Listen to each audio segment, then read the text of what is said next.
അവളുടെ നീതി വിലക്കപ്പെട്ടാൽ അവളോടൊപ്പം നിൽക്കണ്ടേ? മൗനമതെന്നാൽ മറുപക്ഷത്താണ് അറിയുക നിങ്ങൾ സ്നേഹിതരെ.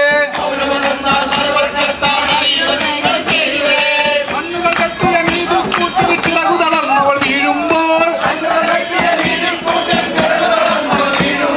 നിഷ്പക്ഷതയും പറഞ്ഞു നിന്നാൽ അനീതി ശത്രു ജയിക്കില്ലേ?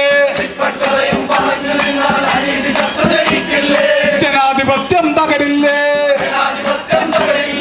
അവളോടൊപ്പം ഇനിയും ഉറക്കെ പാടുക. ഒരുമിച്ചൊന്നായ അവളോടൊപ്പം അതിന്റെ പേരാ പോരാട്ടം. ഒരുമിച്ചൊന്നായ അവളോടൊപ്പം അതിന്റെ പേരാ പോരാട്ടം. അതിന്റെ ശബ്ദം അതിൻ മുഴക്കം പ്രതിഷേധധ്വനിയാകട്ടെ. അതിന്റെ ശബ്ദം അതിൻ മുഴക്കം പ്രതിഷേധധ്വനിയാകട്ടെ. കൈവള തല്ലി കരിവള ചിതറി കരഞ്ഞുതാവാനാവില്ല. കൈവള തല്ലി കരിവള ചിതറി കരഞ്ഞു ചാവാനാവില്ല. അയ്യോ കാലമിതാണ് കലിയുഗമാണ് എന്നു കരയാൻ മനസ്സില്ല. കാലമിതാണ് കലിയുഗമാണ് എന്നു കരയാൻ മനസ്സില്ല. പ്രതിരോധങ്ങൾ ഉയർത്തുക നമ്മൾ അതിജീവിതകൾക്കായെന്നും. പ്രതിഷേധങ്ങൾ ഉയർത്തുക നമ്മൾ അതിജീവിതകൾക്കായെന്നും.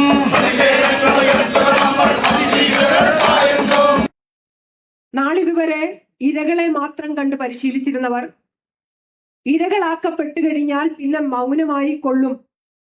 ഇരകളും ഇരകളോടൊപ്പം നിൽക്കുന്നവരും ഇരകൾക്ക് വേണ്ടി ശബ്ദിക്കുന്നവരും എന്ന് കരുതി പിന്നെയും പീഡനത്തിനു വേണ്ടി സ്വയം തയ്യാറെടുത്തുകൊണ്ടിരുന്ന ഈ രാജ്യത്തെ ഒരു പറ്റം വരുന്ന സ്ത്രീ പീഡകരും കുട്ടികളെ പീഡിപ്പിക്കുന്നവരും പണത്തിന്റെയും ആധിപത്യത്തിന്റെയും അധികാരത്തിന്റെയും പിൻബലത്തിൽ എന്തിനേയും വിലയ്ക്ക് വാങ്ങാമെന്ന് ധരിച്ചിരുന്നവർ ഇന്ന് വിരളി പൂണ്ട് ഓടി നടക്കുകയാണ്.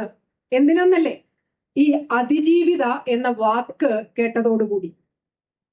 കാരണം കുഴിച്ചു മൂടപ്പെട്ടവരാരും എഴുന്നേറ്റു വരില്ല എന്നായിരുന്നു നാളിതുവരെയുള്ള ചരിത്രം. ഇന്ന് മലയാളിയുടെ ജീവിതത്തിൽ സത്യം എന്തെന്ന് തിരിച്ചറിയിക്കാൻ, സത്യം പറയാൻ, വരാനിരിക്കുന്ന തലമുറയ്ക്ക് ഒരു കഥ പറഞ്ഞു കൊടുക്കാൻ അതിജീവിത എന്ന വാക്കിനോടൊപ്പം ഒരു സമൂഹം ഇങ്ങനെ ചിന്തിക്കുകയും സംസാരിക്കുകയും എഴുതുകയും സ്വയം ഒഴുകുകയും ചെയ്തുകൊണ്ടിരിക്കുകയാണ്. അതിജീവിച്ചവൾ എന്നാൽ ജീവിതം തിരിച്ചു പിടിച്ചവൾ. പീഡിപ്പിച്ച് ഏതെങ്കിലും ഇരുട്ടറയിൽ ഒതുക്കി ഭയപ്പെടുത്തി വീണ്ടും ബ്ലാക്ക്മെയിൽ ചെയ്ത് വീണ്ടും പീഡിപ്പിച്ച് അവളെയും അവളുടെ കൂട്ടക്കാരെയും ഇവിടുന്ന് സമ്പൂർണമായി നിരാകരിക്കുക, നിഷ്കാസിതരാകുക എന്ന പഴയകാല തന്ത്രം പൊളിഞ്ഞു പോയതിന്റെ പേജാറിലാണ് ഒരുപക്ഷം പ്രാപിടിയന്മാർ, പ്രിഡേറ്റേഴ്സ്.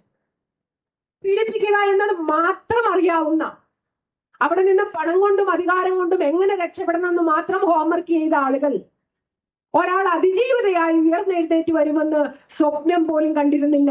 അവളുടെ നീതി വിലക്കപ്പെട്ടാൽ അവളോടൊപ്പം നിൽക്കണ്ടേ? മൗനമതെന്നാൽ മറുപക്ഷത്താണ് അറിയുക നിങ്ങൾ സ്നേഹിതരെ.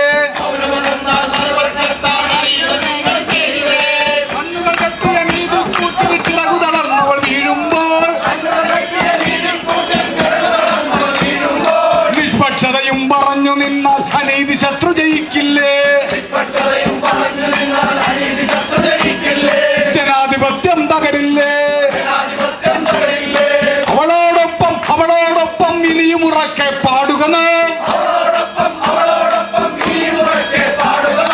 ഒരുമിച്ചൊന്നായ അവളോടൊപ്പം അതിന്റെ പേരാ പോരാട്ടം.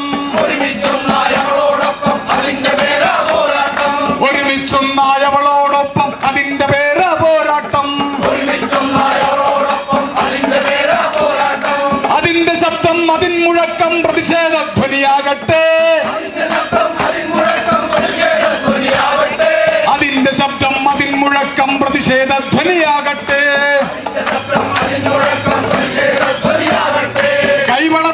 കരിവള ചിതറി കരഞ്ഞുതാവാനാവില്ല. കൈവള തല്ലി കരിവള ചിതറി കരഞ്ഞു ചാവാനാവില്ല.